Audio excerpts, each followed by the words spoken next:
Good day folks, Sean here from Air Photography. So initially I was going to wait for 30 days and do a 30-day review of the new GoPro Max 2, but I've been out for the last 2 days filming with it and I wanted to share my first impressions of the camera while it's still fresh in my mind.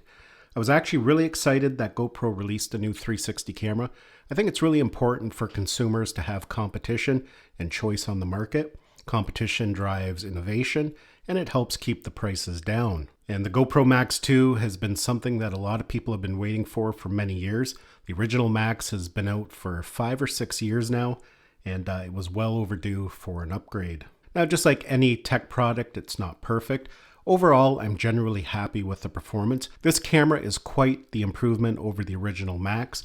Now, there are a few things here that I was a little bit disappointed with once they did release it. It still features the same sensor that came with the original Max. It's a 1/2.3-inch sensor, and it's still using the GP2 processor. Now, for the most part, that's not too big of an issue, except when you get into low light scenarios, and not necessarily just filming at night, but even when you have lighting conditions that are not ideal. You're under a dark tree canopy, you're filming at sunrise or sunset. Most of the competition, like the Insta360 X5 and the new Osmo 360, have all moved to a larger sensor, and the chips that power the camera are much more powerful and capable of more advanced features. So it is a little bit disappointing after such a long wait that they didn't really improve those aspects.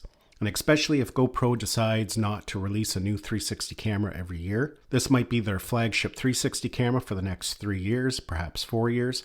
It would have been nice to have a more modern chip. GoPro does include an Enduro battery with the Max 2, which is really nice. These perform really well in cold temperatures. So if you're going to be using it for winter activities such as skiing or snowboarding, perhaps snowmobiling, you know the battery will perform well in those scenarios. The only problem, however, is that it still does not support quick charging. It doesn't really improve the performance of the camera, but the charge times can be significantly longer. Most of the competition, most modern cameras now support quick charging, where you can have your battery up to 80% in like 20 minutes. But unfortunately, with the GoPro Max 2 battery, it does not support quick charge.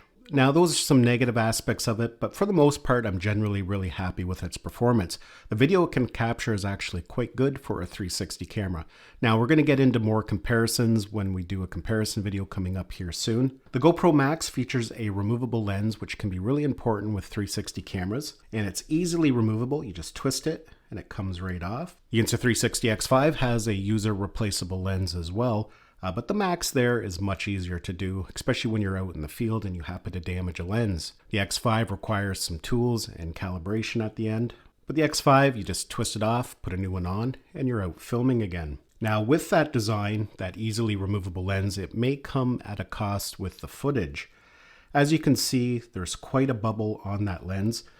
In fact, it seems to be a little bit more than traditional 360 cameras. If we look at the X5 here, or even the Osmo 360. Now the problem is when you get these large curved lenses, you can get some unwanted light reflection in the videos. And to be honest, that's kind of a problem with all 360 cameras when they have those curved lenses. But it seems to be a little bit more apparent with the GoPro Max 2. It's one thing I noticed right away when I was playing back some of my footage. There was a lot of weird light reflections that I normally don't see as much. Now again, when I do some comparisons, we'll put that more to the test. But that is something that I did notice right away.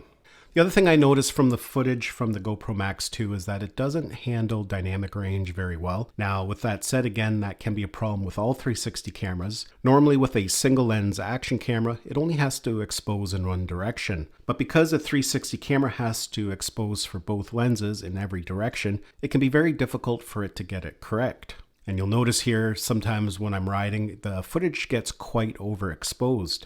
And the dynamic range can be affected as well. As you can see in this footage here, as I'm riding through a trail, some of the open sky areas get blown right out. They're pure white. And that's the camera trying to expose for everything. Now again, all 360 cameras can suffer from that, but I do find that the Insta360 X5 and even the Osmo 360, I think the Osmo 360 does the best job when it comes to dynamic range. They don't suffer quite as bad. Now again, when we do our comparison, we'll be putting that to the test. But that is just another thing that I did notice. Now, when I'm filming on my e-bike, my dirt bikes, I'm hiking. So quite often I'm in those types of complex environments where the lighting can be very tricky. Now with that said, if you're going to be filming out in the wide open with your GoPro Max 2, that's not going to be so much of an issue. Now, one thing that the GoPro Max 2 does an incredible job with is single lens footage. And again, we're going to compare that coming up here in a week or so. But I'm really happy with the way it performed when I was filming in single lens mode. And to me, that's really important on a 360 camera. It makes the camera much more versatile. Not everybody wants to film in 360 all the time. So being able to switch back and forth between 360 mode and single lens mode can be very important. It allows you to use your Max 2 more like a traditional action camera. There's no work having to reframe the footage, and you can get some really nice shots still. And they give you some really nice field of view options, including their new Max Hyperview, which looks really good. It gives you a really wide field of view. Now there's a lot of distortion in there, but that's okay for some scenarios. Then we have Max Hyperview, we have ultra wide, we have just regular wide, and then we have linear, which is going to get rid of a lot of the distortion. And then of course we can easily toggle on horizon lock. And with that, the camera can move in any direction, complete 360 degrees. And the horizon is going to stay perfectly level while filming in single lens mode. So that's actually a really nice feature, and it's easy to toggle on and off as needed. And of course, on top of that, while filming in single lens mode, we can easily film in 16:9 if you want to film in portrait for social media. Again, we can easily turn that on. So it's extremely versatile for filming for different platforms. Now, the audio on the Max 2 is decent. You know, just using built-in microphones sometimes just is not great on any action camera. I do find it a little bit muddy. It's a little bit muffled in some scenarios. I'll just play some audio captured on the microphones here. All right, now for some audio tests. Right now I'm filming in single lens mode, ultra wide. And we're just using the built-in microphones directly off the camera. Of course, you can pair a Bluetooth microphone to it, but it is important to know that if you're just out doing some run and gun filming, that the audio is going to be usable and decent.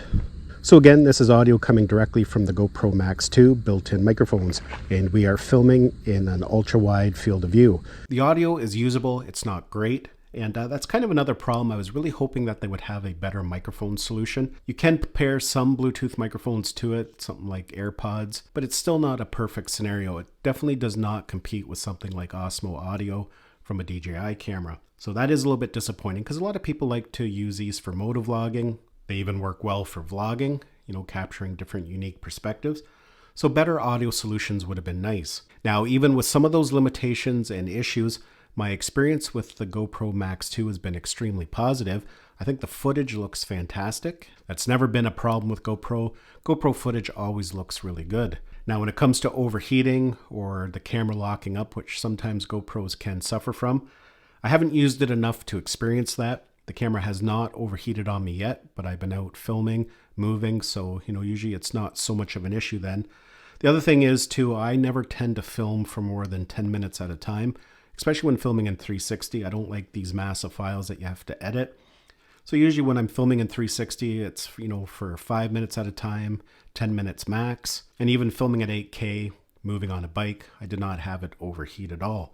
Now, when I do my comparison video coming up in a couple weeks or a week from now, I will be doing some overheating comparisons on the different 360 cameras to see which ones can last the longest. I really like the mounting system on the GoPro Max 2. It's very versatile. There's 3 different ways in which it can be mounted. We have a 1/4-20 there in the middle, so you can connect it to an extension pole with a 1/4-20. We have more traditional fold-out GoPro mounts there, so you can connect it to pretty well any GoPro accessory that has finger mounts. And it supports their magnetic mounting system that they launched alongside the Hero 13 Black last year. So it's extremely versatile, and I really like their magnetic mounts. They just attach nicely. They're nice and secure, and they're reversible, which can be really important as well. Now, when it comes to the companion app for reframing your GoPro footage, it's definitely not as robust as the Insta360 X5 app, but it has all the tools built in needed to reframe your footage. You can track. They've got some nice features in there, which we are going to dive into a little bit deeper in a separate video. And again, when it comes to using the apps for these different cameras, the Insta360, the DJI Osmo 360, the GoPro Quick app, again, that's going to boil down to personal preference on what you prefer and what you find easiest. Now, I don't know too much about their desktop app yet. I've read that it's very limited, and that's going to be an issue for some people. They like to edit on a desktop. They like to reframe their 360 footage on a desktop. I do believe it has some of the basic tools built into it, but it is lacking a lot of the advanced features. So that may be an issue for some people, but I'll dive into that a little bit deeper again in an upcoming video. Now, another nice feature of the GoPro Max 2 is that it does feature GPS built right in, but unlike the competition, the Insta360 or the DJI 360 camera, in order to get that GPS telemetry, you do have to purchase additional accessories. So it is kind of nice with the GoPro Max 2 that GPS is automatically built in. So yeah, folks, that is my first impressions of the GoPro Max 2 after using it for the last couple of days. It's a great little camera. It's solid.